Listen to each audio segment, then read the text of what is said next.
You can introduce me a little bit. I'm just Eric. Hey, this is Cassie and Eric, and we're going to review a movie, okay? He didn't like it. I'm just kidding. Why didn't you like it, Eric? I absolutely hated this movie. Why? Okay? I totally hated this film. First, let me start. My name's Eric. I'm a total geek. As you can tell, the glasses, old. You can tell pretty much that I'm a science fiction geek. You're not geek. that old. I'm quite old. I hated this film. I've seen quite a few science fiction films, but this is...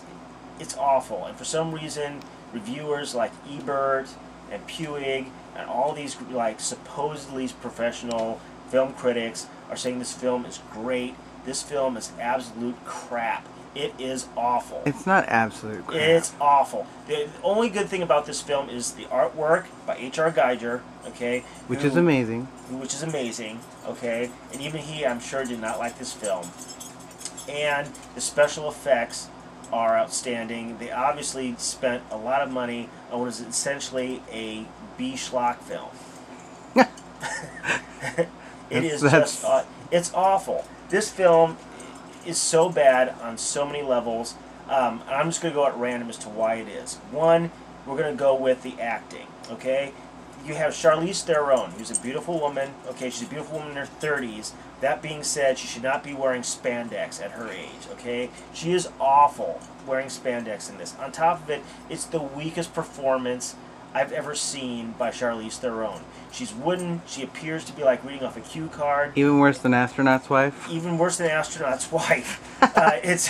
Which is a bad film entirely. But... even that, it was a younger Charlize Theron, you know. Yeah, at least that made it palatable. She was younger in it, but she is awful in this film. She doesn't seem to want to be there. It seems like she desperately said, "I really want a Maserati, and I don't know how to get one. I know, I'll do a film, all right, and put the minimum amount of effort in it. Please give me my money." That's what she seems to be doing in this. For the wooden performance, a lot of people are saying she must have been an android or something to that effect. I'm just saying it's just bad acting. There's the main character, Shaw, played by Noomi Rapace. I believe that's her name.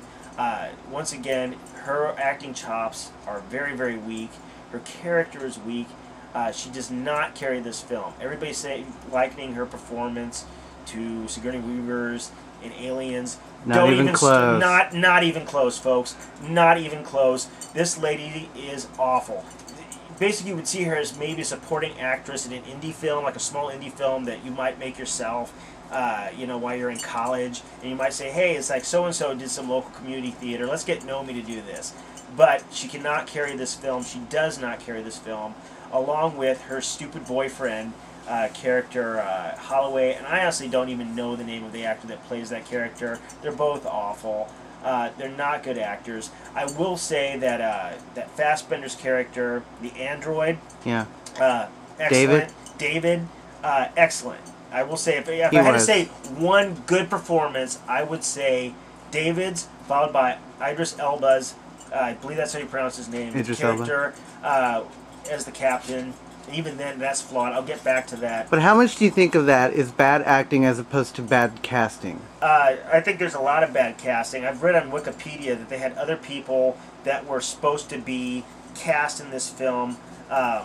Natalie Portman was supposed to be playing Shaw originally, and that is the person who should have played Shaw. Absolutely. But we all know what that's about. It's about money. It's about, do I want Charlize Theron? Do I want Portman? I can't have both on a $120 million budget.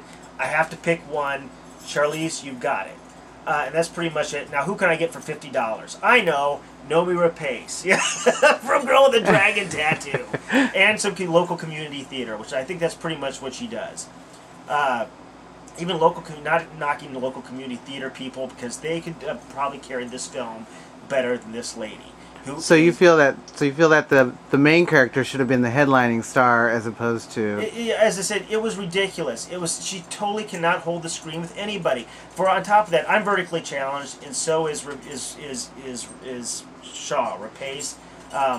Both tiny, and when you put her up next to these other people who are taller than she is, she looks like a member of the Lollipop Gang. She doesn't hold up well. She doesn't even really occupy the same space, or she doesn't even hold up well against the other characters.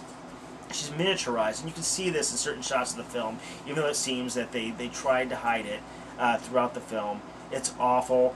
I'm going on and on because I drank a lot of Red Bull and caffeine and whatnot, so I'm asking Cassie to pretty much help me along here. But it's so right there. The casting was awful. Some good casting. You know, I can't. It's been brought up before. There's supposedly the Wayland character is played by Guy Pearce, not Fassbender, who I thought it was originally, but it's Guy Pearce. You never see Guy Pearce as a young guy. They edited out those scenes. For what reason, I don't know. So we only get to see Guy Pearce in atrociously bad old man makeup. Guy Pearce is a talented actor. He's not playing an old guy, especially with a $120 million budget. You would think, well, they probably could get some good makeup artists. No, this was high school drama, old man makeup. This is something that you go to the local theatrical shop and plop on somebody's face. He looks like a burn victim. He looks more like a diseased victim. Bad. The than an old man. Is just atrociously bad. There's also some anatomical things wrong with that too. He was way too healthy to be old. Even in 2089, he still had way too much bone and muscle mass. He was not frail enough. Andy Serkis or some emaciated character could have played that character better. Much but it better. Seems like somebody didn't want to put out some money. And then you go, it's like, moving on, I'll get away from the script, you have the actual script. The guy that wrote it, I should probably know who this man is so I can avoid him. If I ever win $1 million or $1 billion, I want to make a movie, it's not going to be the guy who wrote this script. It is awful. It is so bad. It is a B-film script. It suffers from what I call stupid white guy. It's like homage to Eddie Murphy, stupid white guy characters in horror films. For example, there's an alien pod. It's oozing like black, odious goo that just reeks of evil. Well, let me put my face next to it. There's a giant pod that's opening up, tentacles coming out of it. Let me put my face next to it. There's a giant alien slug rearing its head, about to strike and go down my throat. Let me put my face next to it and make friends with it. There's a giant door that says in alien that I've translated, "Don't open this door." Let me put my face next to it and open the door. There's a decapitated giant alien. There's a decapitated giant alien head. Let's go. Bring it back to the ship. Not decontaminate it. Let's reanimate that head. Okay? And right before it explodes, oh hey, why don't we put a shield around that to contain it from blowing up toxic goo around it? It is so bad. It's awful. It is so awful. There's a lot of stock characters in this film. You would think that with this kind of budget, by the way, this is my dog Dexter who wants to sit on my lap. There's so many stock characters in this. They're stock characters. There's nothing unique about these characters. You have, of course, Evil Robot, which you seem to see in every single Ridley Scott film that involves robots. That's true. They're evil. Too, and of course you have evil scientist that wants to cheat death and live forever. And of course you have a bunch of grumpy what I call grumpy comic relief that you know is going to die a horrid death. Plays is the Scotsman. I believe his name is Foffin. I can't even remember the name of these characters. It's so unmemorable. And of course, the douchebag boyfriend who nobody cares about, and that's why you really don't care when he dies because he's just a douchebag, and you can care less about him or what happens to him. Just bad. Then of course, there's also some logistical things that are wrong with the movie too. Like, for instance, the secondary character dies and then he comes back as a contorted thing, and they open up the door for him thinking it's really him when it's clearly editing. not. It's editing. You just saw the man have his face fried off by acid. Dexter, get out of here. You just saw the man. Dexter did not care for the film either. You just saw the man's face get burnt off by alien acid. You just picked up his corpse. You looked at it. You even stupidly looked down his throat and said, "Hey, there's an alien in this guy's throat." You were attacked by the alien. I thought you recovered his body and brought it back by the ship, but you stupidly just left it there. And now it's back as a contorted alien ape mutant who goes on to attack you. And he's, of course, when he approaches your ship, he's contorted. You see with the dock doors closed that he's obviously evil and possessed by some alien force. But hey, let's go and like lower the dock doors and walk straight towards him and go, hey man, what's up? You seem to be contaminated by alien spores. What's going on? What's going on? Come on in. And the disappointing thing about Let's that... not fire down on you from the top of the ship. No, we want to meet you head on. And of course, who dies? Nameless characters who we haven't met throughout the course of this film. We don't know who these guys are, and we don't care, much like we don't care for most of the main characters in this film. Go on, I'm sorry. Well, the most disappointing thing about that is it could have been really cool, because when the door first opens up, he's like in the crab position, which you know, before clearly he was not able to do, and now all of a sudden he can. Most people aren't, unless they're like yoga masters. But my point is, it looked to be a really, really cool scene, something, you know, very demonic and very, very, you know, creature-esque. But it turned into a big acrobatic kind of visual. He jumps around like a monkey from Planet of the Apes. You know, and you think most of these creatures are like kind of like insectivore. So you would think he would kind of move around like an insect or whatnot. But he jumps around like a monkey and then gets fried by a kind of like... and that's another thing that kind of bugged me. In like the original Aliens, you had these flamethrowers that shot like huge bursts of flame and also like 100 feet or more. And shot bullets. You know, so they could like take out a tank. But here it's like they're used to like start your grill. They're these underpowered, like little like baby-esque kind of like flamethrowers, you know, like super silly soakers filled with gasoline.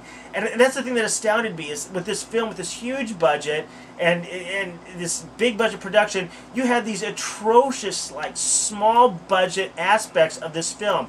The flamethrowers that are incredibly small and look like they were like bought at the local theatrical shop. Bad makeup, and that kind of bugs me. By the way, going back, I'm going to go over myself, and I'm talking like a person with Tourette's, and I'm sorry to all the people with Tourette's. I don't have Tourette's. For example, you're on an alien planet. You go down the alien planet. You think there might be evil aliens there. You don't know. It's like, I'm security. Let's bring some weapons. No, we're not going to bring any weapons, but this is an alien planet. There's like we already saw hieroglyphs of huge creatures bigger than us pointing towards the stars.